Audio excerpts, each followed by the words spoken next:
Strategic Dream. The Compound Effect by Darren Hardy. Multiplying your success one simple step at a time. Chapter 4. I would like to introduce you to a very good friend of mine. This friend also close to Bill Gates, Steve Jobs, Richard Branson, Michael Jordan, Lance Armstrong, Michael Phelps, and every other super achiever will impact your life like no other. I would like to introduce you to Mo, or Big Mo. As I like to call it, Big Mo is without doubt one of the most powerful and enigmatic forces of success. You can't see or feel Mo, but you know when you got it. You can count on Mo showing up to every occasion, but when it does, wow, Big Mo can catapult you into the stratosphere of success. And once you got Mo on your side, there's almost no way anyone can catch you. I'm excited about this chapter. When you implement the ideas outlined ahead, your payoff will be 1,000 times or more what you paid for this book. Seriously, these ideas are big. Harnessing the power of Big Mo. If you remember your high school physics class, you do, don't you? You'll recall Newton's first law, also known as the law of inertia. Objects at rest tend to stay at rest unless acted on by an outside force.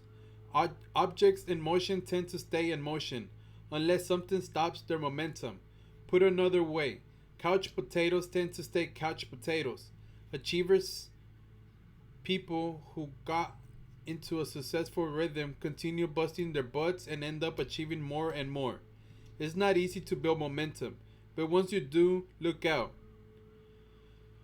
Do you remember playing on merry-go-rounds when you were a kid?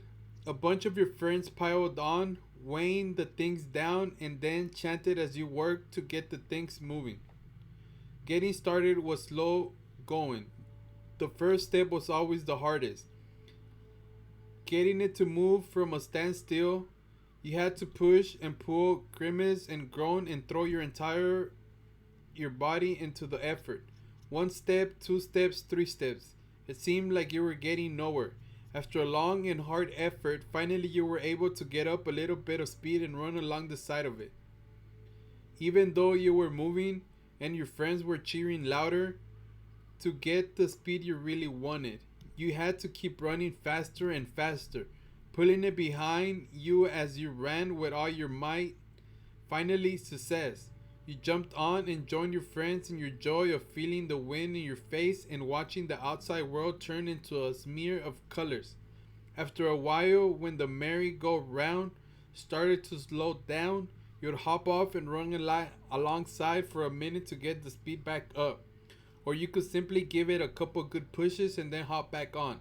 Once the merry-go-round was spinning at a good clip, momentum took over, making it easy to keep it going.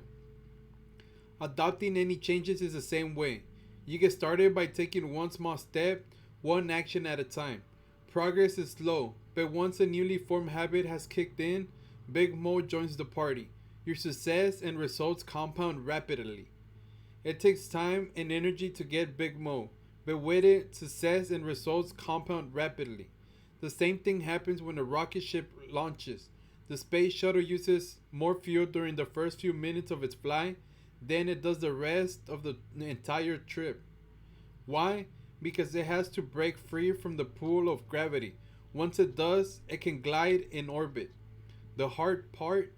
Getting off the ground. Your old ways and your old conditioning are like the inertia of merry-go-round or the pull of gravity. Everything just wants to stay at rest. You need a lot of energy to break the inertia and get your new enterprise underway. But once you get the momentum, you will be hard to stop, virtually unbeatable, even though you now putting out the considerably less effort while receiving greater results. Ever, ever wonder why successful people tend to get more successful? The rich get richer, the happy get happier, the lucky get luckier. They got Mo. When it rains, it pours. The momentum works on both sides of the equation. It can work for you or against you. Since the compound effect is always working, negative habits, when left unchecked, can build up steam and send you into a tailspin of unlucky circumstances and consequences. That's what our friend Brad from chapter 1 experienced. He gained 33 pounds with a few small bad habits and experienced major job and marriage stress because of a negative momentum those habits generated. The law of inertia says objects at rest tend to stay at rest. That's the compound effect working against you. The more time you spend sitting on that couch watching Two and a Half Men, the harder it will be for you to get up and get moving. So let's start right now. How do you get Big Mo to pay you a visit? You build up to it. You get into the groove, the zone, by doing the things we've covered so far. 1. Making new choices based on your goals and core values. 2. Putting those choices to work through new positive behaviors. 3. Repeating those healthy actions long enough to establish new habits. 4. Building routines and rhythms into your daily disciplines. 5. Staying consistent over a long enough period of time. Then bang, Big Mo kicks in your door. That's a good thing. And you're virtually unstoppable. Think about swimmer Michael Phelps, who won a legendary 8 gold medals at the 2008 Summer Olympics in Belgium. How did he do it? Working with his coach, Bob Bowman. Phelps honed his talents over the course of 12 years. Together, they built routines and rhythms and developed consistency of performance that prepared Phelps to catch momentum just at the right time, the Olympics Games. Phelps and Bowman's symbiotic relationship is legendary for its scope and ambition, and its utter predictability. Bowman required such consistency when it came to practice that one of Phelps' most vivid memories is when Bowman allowed him to finish a training session 15 minutes early so he could get needy for a middle school dance. That's one time in 12 years. No wonder Phelps was unbeatable in the pool. Chances are you have an iPod. Ever think about the evolution that made it possible, that little gizmo to wind up in your pocket? Apple was around a long time before they launched the iPod. While your Mac computers have always had intensely loyal following, they still comprise a small fraction of the overall PC market. The iPod certainly wasn't the first MP3 player out there. Apple was actually late to the game, but they had something powerful going for them: the consistency of their efforts in maintaining customer loyalty, a steadfast commitment of high quality, innovative design, and ease of use. They made the MP3 player simple, cool, easy to use and play with, and promoted it through entertaining and innovative ad campaigns. It worked. It hit a nerve. But the iPod wasn't an overnight success. In 2001, the year Apple released the iPod, they went from 30% revenue growth the year previous to negative 33%. The following year, 2002, was also a negative revenue growth year at negative 2%. But 2003 saw a shift to a positive 18%. Growth came again in 2004 up to 33%, and in 2005 they caught Mo. And bang, Apple catapulted to 68% revenue growth and now holds more than 70% of the MP3 player market share. As you know, Big Mo has since helped them dominate the smartphone market with the iPhone and digital music distribution with iTunes.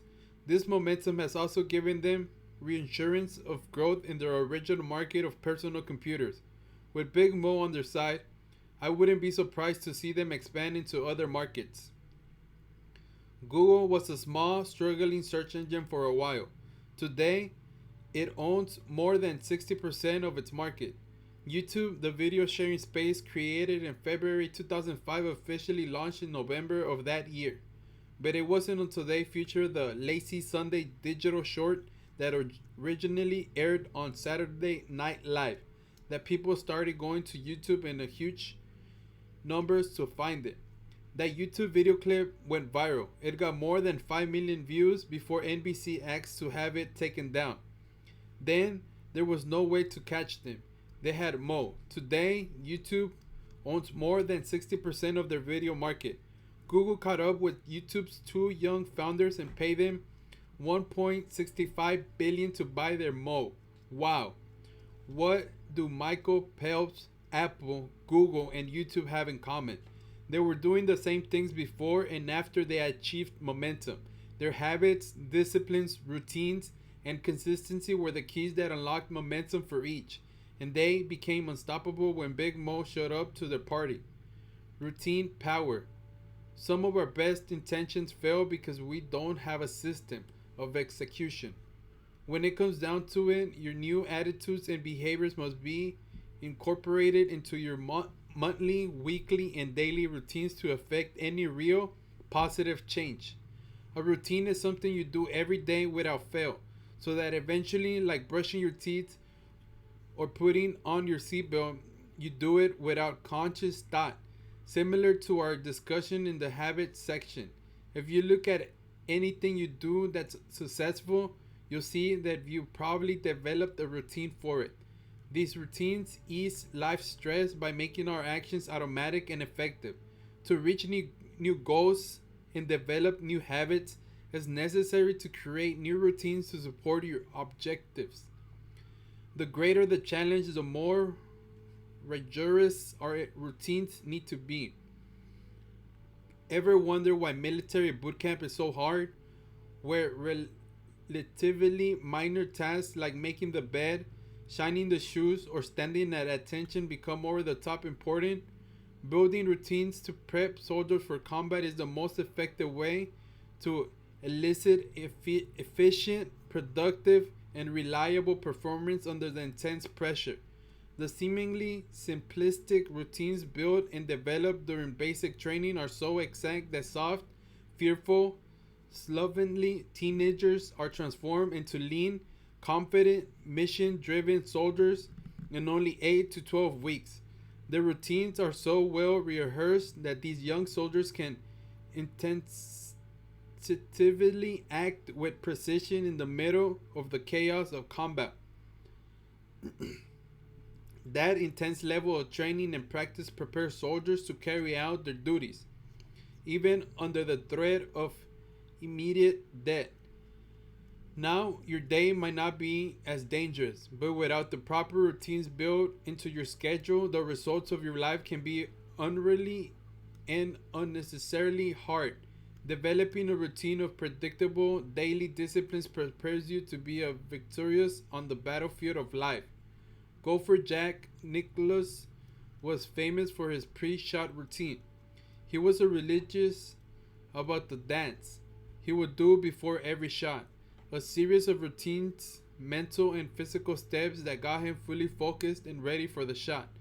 Jack would start out behind the ball and then pick out one or two intermediate spots between the ball and the target.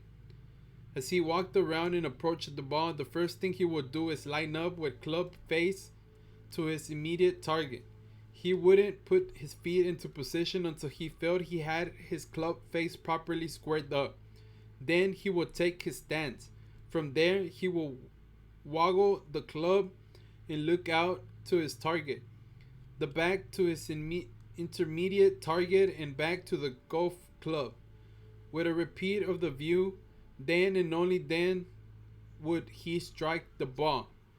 During one of the important majors, a psychologist timed Nicholas from the momentum he pulled the club out the bag until the moment that he hit the ball, and guess what?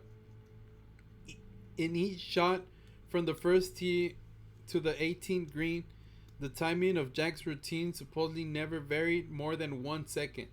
That is amazing. The same psychologist measured Greg Norman during his unfortunate collapse at the 1996 Masters. Lo and behold, his pre shot routine got faster and faster as the round progressed.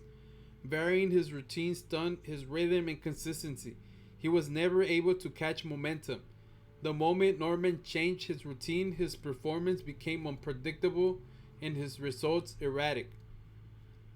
Football kickers likewise cherish their pre-kick routines, which allow them to get into sync with the thousands of times they have done this same action.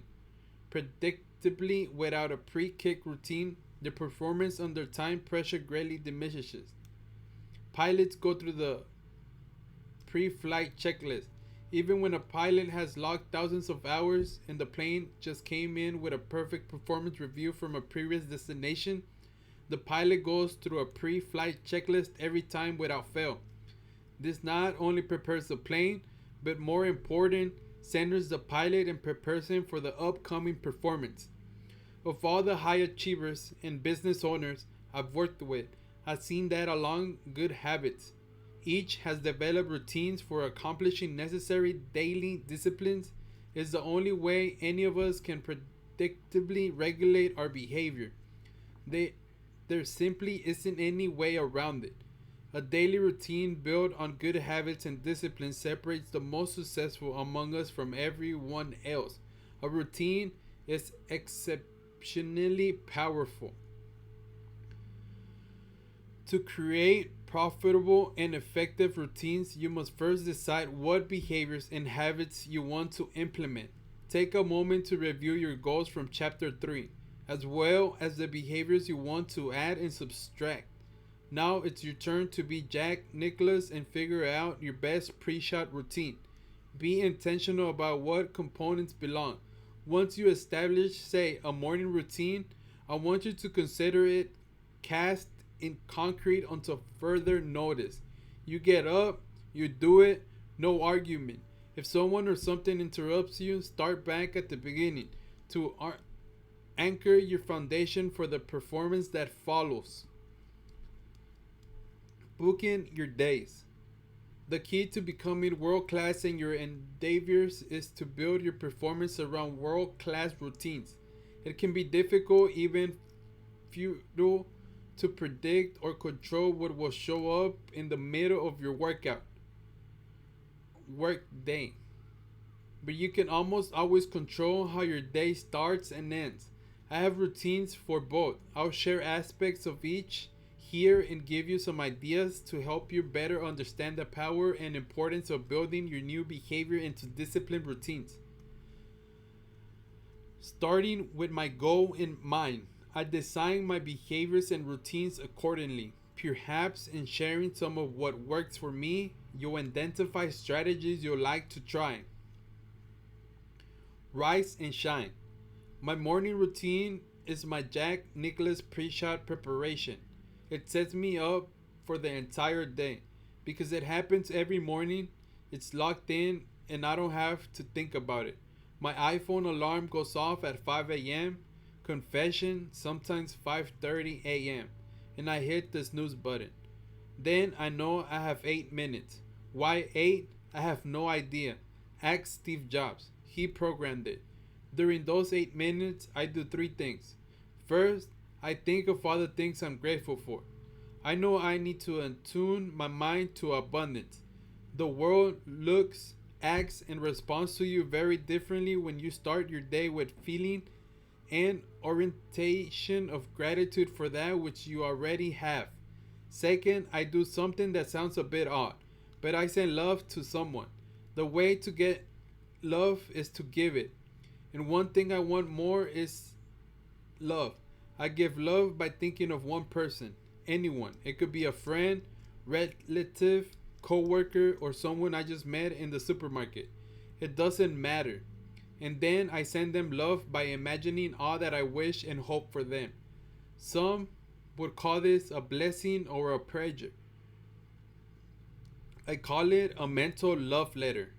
Third, I think about my number one goal and decide which three things I'm going to do this day to move closer towards reaching it. For example, At the time of this writing, my number one goal is to deepen the love and intimacy in my marriage. Each morning, I plan three things I can do to make sure that my wife feels loved, respected, and beautiful. When I get up, I put on a pot of coffee, and while it's brewing, I do a series of stretches for about 10 minutes. Something I picked up from Dr. Oz. If you've lifted weights your whole life, as I have, you get stiff. I realized the only way I was going to incorporate more stretching into my life was to make it a routine. Had to figure out where in my schedule I could stick it in. And while the coffee's brewing, it's a good idea, a time as any.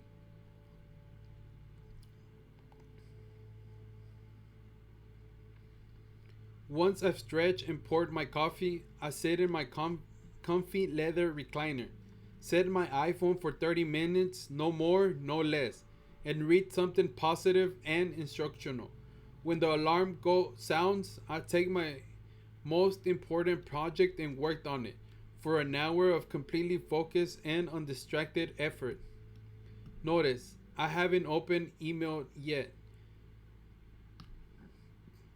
Then every morning at 7 a.m., I have what I call my calibration appointment and recurring appointment set in my calendar where I take 15 minutes to calibrate my day.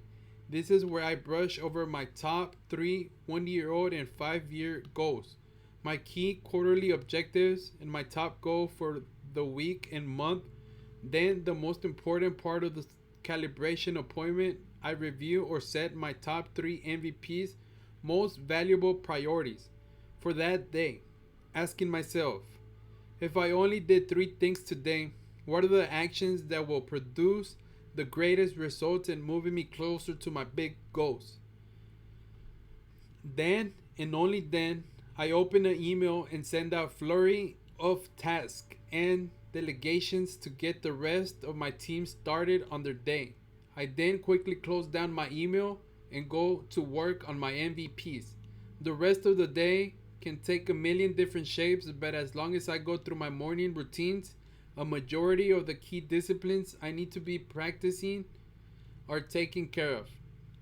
And I'm properly grounded and prepared to perform at a much higher level than if I started each day erratically or worse with a set of bad habits.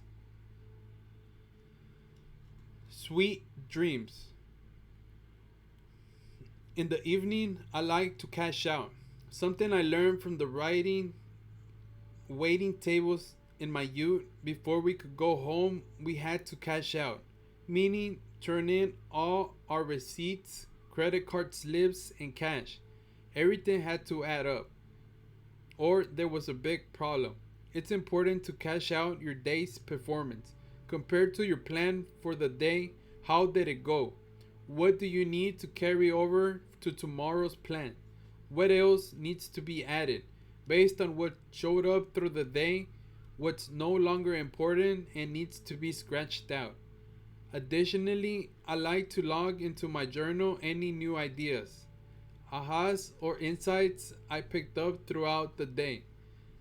I've collected more than 40 journals of incredible ideas, insights, and strategies. Finally, I like to read at least 10 pages of an inspirational book before going to sleep.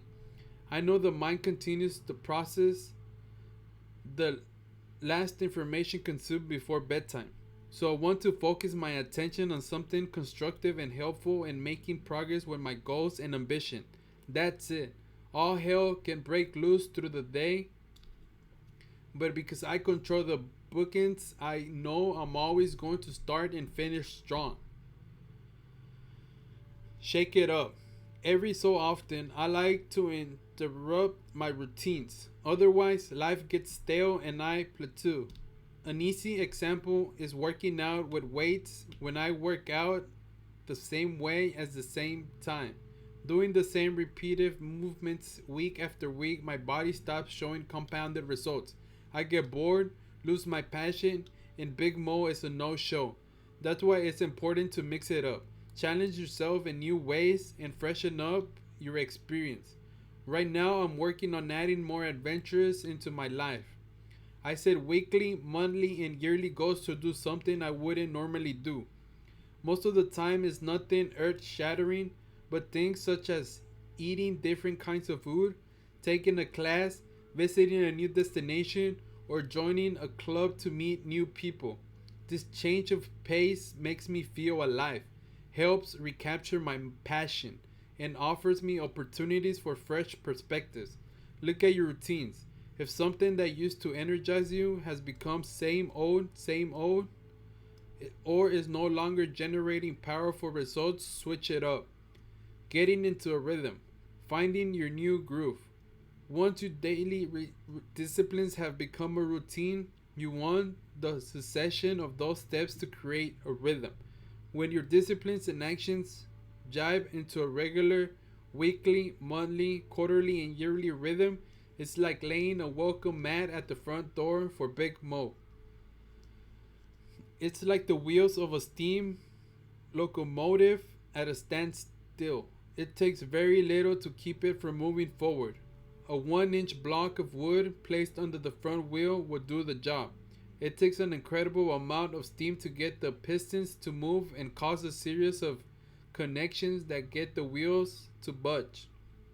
It's a slow process, but once the train starts rolling, the wheels get into a rhythm. If the pressure remains consistent, the train gains momentum. And watch out. At 50 miles an hour, that train can crash through a 5-foot steel reinforced concrete wall and keep on going. Envisioning your success as an unstoppable locomotive may help you stay enthusiastic about getting into your own rhythm. When your discipline and actions develop a rhythm, you welcome Big Mo. Along with my daily rhythms, I also plan ahead. For instance, in looking again at my goals of deepening the love and intimacy of my marriage, I designed a weekly, monthly, and quarterly rhythm schedule. Doesn't sound too romantic, I know, but maybe you've noticed that even when something's a high priority for you, if it isn't scheduled on your calendar, it often doesn't happen, right? Certainly not with the regularity you'll need to get into any kind of rhythm. Here's how it works. Every Friday night, it's day night. In Georgia, I go out or do something special together. At 6 p.m., an alarm goes off on both of our iPhones, and no matter what and no matter what we're doing, day night is on. Every Saturday is family day, which means no working. Essentially, sundown on Friday night until sun up on Sunday mornings is time we devote to the marriage and family. If you don't create these boundaries, one day has tendency to flow into the next. Unfortunately, the people who get shoved aside are often the most important. Every Sunday night, also at 6 p.m., we have our relationship review. This is practice I picked up from the relationship expert Linda and Richard Iron during an interview I did with them for our October 2009 Success audio series. During this time, we discussed the previous week's wins, losses, and well as the adjustments we need to make in our relationship. We start the conversation by telling each other a few things we have appreciated about the other during the previous week. It's helpful it's helpful to start with the good stuff. Then, using an idea I've picked up from my interview from Jack Canfield, we ask each other, on a scale of 1 to 10, 10 being the best, how would you rate our relationship this week? This gets the discussion of wins and losses flowing. Oh boy. Then we discuss the adjustments that need to be made through this follow up question. What would it take to make your experience a 10? By the end of the discussion, both of us feel heard and validated, and we have made our observations and wishes clear moving into the new week. This is an incredible process. I highly recommend it if you dare. Every month, Georgia and I schedule something unique and memorable. Jim Rohn taught me that life is simply a collection of experiences. Our goal should be to increase that frequency and the intensity of good experiences. Once a month, we try to do something that creates an experience that has some memorable intensity. If I could be driving up the mountains, going on an adventurous hike, driving up to Los Angeles to try a new fancy restaurant, going sailing in the bay, whatever. Something out the ordinary that has a heightened experience and creates an indelible memory. Once a quarter, we plan 2 to 3 day getaway. I like to do a quarterly review of all my goals and life patterns. And this is a great time to do deeper check ins on how things are going in our relationship. Then we have our special travel vacation, plus our holiday traditions and our New Year's hike and goal setting ritual. You can see that once all this is scheduled, you no longer have to think about what you need to be doing. Everything happens naturally. We've created a rhythm that gives us momentum. Registering your rhythm. I want you to share with you I want to share with you something I created for myself that helps me keep track of the rhythm of a new behavior. I call it my rhythm register. I think you'll find it extremely helpful. If you want to drink more water or take more steps each day, I acknowledge your spouse more affectionately, whatever behavior you're decided you need to move towards your goal. You want to track it and make sure you're establishing a rhythm. You can download the rhythms of life. When people get started in a new endeavor, they almost always overdo it. Of course, I want you to feel excited about setting up a rhythm for success, but you need to find a program that you can absolutely positively do in the long term without renegotiation. I don't want you thinking of the rhythms you can do for this week, month, or even next 90 days. I want you to think about what you can do for the rest of your life. The compound effect, the positive results you want to experience in your life, will be the result of smart choices and actions repeated consistently over time. You win when you take the right steps day in and day out, but you set yourself up for failure by doing too much too soon. A friend to the success team, who will remain unnamed to protect the guilty, decided after seeing a picture I posted of him on Twitter that was going to get in shape. This was a massive shift of lifestyle for him. On the job, he sits for at least a dozen hours a day and he hates to exercise. Previously, he will explain that he will find ways of avoiding using certain dishes or accessing files if it require him to squat or bend down to get them. That's how much of an aversion he had to physical activity. Still, he made a resolution to get in shape. He joined a gym, hired a personal trainer, and began working out 2 hours a day, 5 days a week. Richard, let's call him.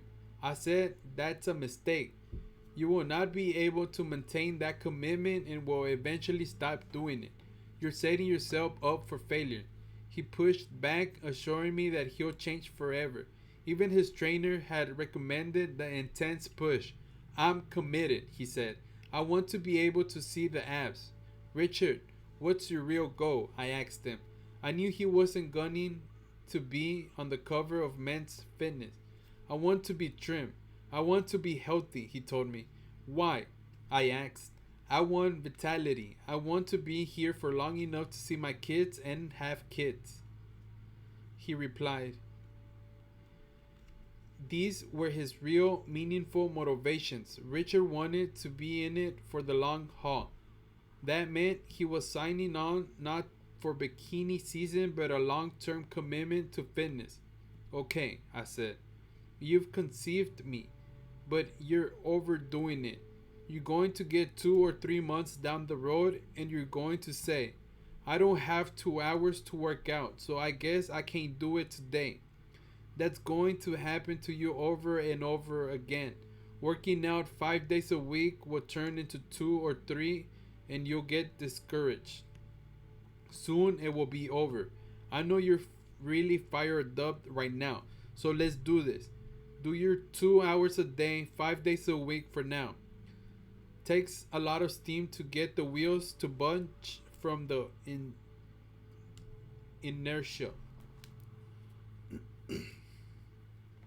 But don't do it longer than 60 or 90 days. Then I want you to scale it down to an hour or an hour and 15. You can still do your 5 days a week, but I will probably encourage you to do 4. Do that another 60 to 90 days, then I want you to consider an hour a day for a minimum of 3 days a week. 4 if you're feeling extra spry. That's the program I want you to work towards. Because if you don't get into something you can maintain, you won't do it at all. I really had to struggle to get Richard to comprehend this because at that moment he was all gung ho. He thought he was going to be able to stick with this new routine for a lifetime.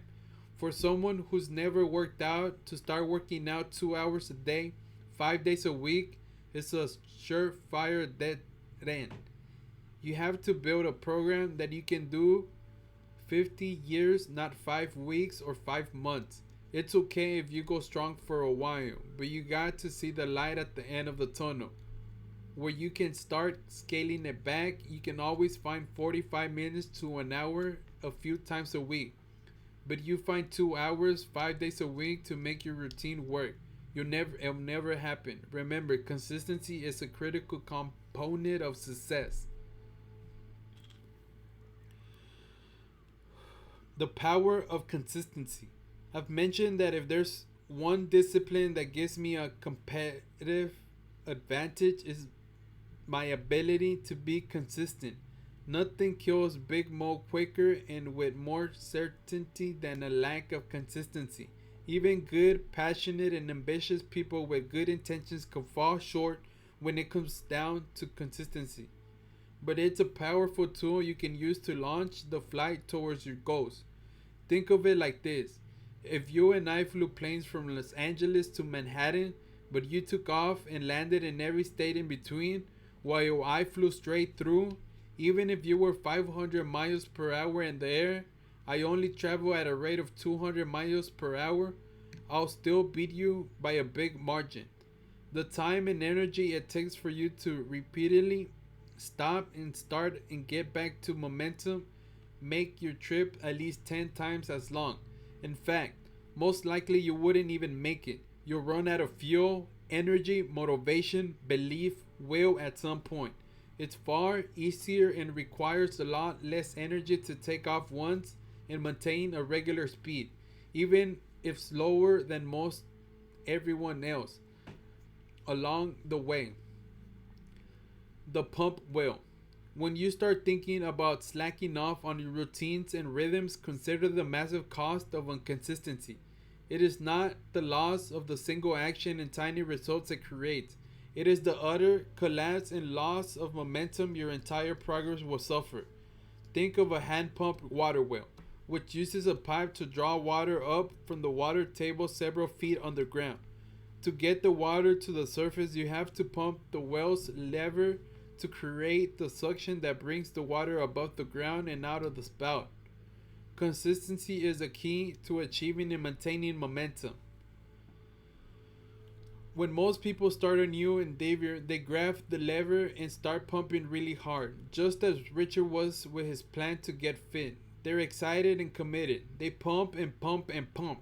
But after a few minutes or a few weeks, when they don't see any water results, they give up pumping the lever together.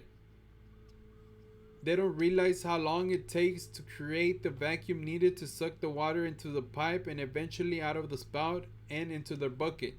Just like the merry-go-round, rocket ship, or steam engine breaking free from inertia.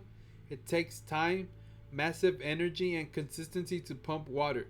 Most people give up, but wise people continue to pump. Those who persevere and continue to pump the lever will eventually get a few drops of water. This is when lots of people say, "You got to be kidding me. All this pumping for what? A few measly drops? Forget it." Many people throw their hands up in defeat and quit, but wise people persist further. And there's and here's where the magic happens. If you continue to pump, it doesn't take long before you'll get a full and steady stream of water. You have your success.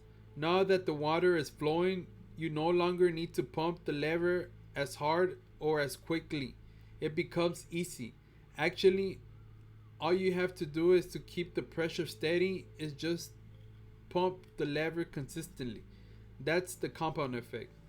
Now, what happens if you let go of the lever for too long? The water falls back down into the ground, and you're back to square one. If you try to pump the lever easily and steadily, you won't get any water. Mo is gone. Water is at the bottom. The only way to get it back up is to pump it really hard all over again. That's how most of us lead our lives, in fits and starts. We get a new business venture going and then cut out on vacation. We start up a routine of making 10 prospecting calls a day, strike a little gold, and then shift into neutral. We get hopped up about our new date night routine with our spouse, but in a few weeks it's back to Netflix and microwave popcorn on the couch Friday nights. I see people buy a new book, sign up for a new program or seminar, and go like crazy for a couple of weeks or months. Then they stop and end up right back where they started. Sounds familiar? Miss only a couple weeks of anything. Work out at the gym, affectionate gestures toward your spouse, or the phone calls that are part of the prospecting routine, and you don't just lose the results those 2 weeks will have had produced. If that's all you lost, which is what most people assume, not only damage will be done, but by slacking off for even a short time, you killed Mo. It's dead. After that, it's a tragedy. Winning the race is all about pace. Be the tortoise. The person who gives enough time will beat virtually anybody in any competition as a result of positive habits and behaviors applied consistently. Thou put the mojo in the momentum and keep it there. Making the right choice, holding to right behaviors, practicing perfect habits, staying consistent, and keeping your momentum is easier than done, especially in the dynamic, consistently changing, and always challenging world we share with billions of others. In the next chapter, I will discuss the many influencers that mostly unknowingly can help or hinder your ability to succeed. These influencers are pervasive, persuasive, and constant. Learn how to use them, or you might end up losing because of them. Let me show you how. Put the compound effect to work for you. Summary action steps. Build your bookend morning and evening routines. Design a predictable and fail safe world class routine. Schedule for your life. List 3 areas of your life in which you are not consistent enough. What has this inconsistency cost you in your life thus far? Make a declaration to stay steadfast in your new commitment to consistency. On your rhythm register, write down a half dozen key behaviors relevant to your new goals. These should be behaviors you want to establish a rhythm with and eventually create momentum. Big Mo. Turning your dream into a strategic dream. Dream big. Peace.